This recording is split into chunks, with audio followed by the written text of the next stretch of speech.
3/6 এরকম দেওয়া ছিল। তোমরা করেছো নিউমারেটর গুলো এলসিএম, আমি করলাম ডিনোমিনেটর গুলো এলসিএম। সরি, তোমরা করেছিলে ডিনোমিনেটর গুলো এলসিএম, আমি করলাম নিউমারেটর গুলো এলসিএম।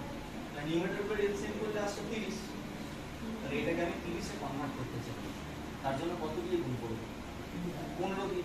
তাহলে আমি যদি নিউমারেটরটাকে 15 দিয়ে গুণ করি, তাহলে ডিনোমিনেটরকেও কি করতে হবে?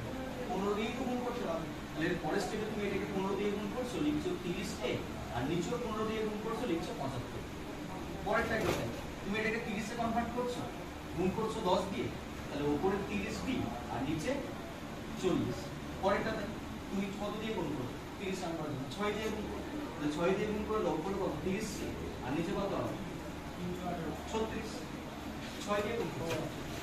তাহলে নিউমারেটরে সবটা 30 করে রয়েছে, 30 গুলো কি হয়ে যাবে?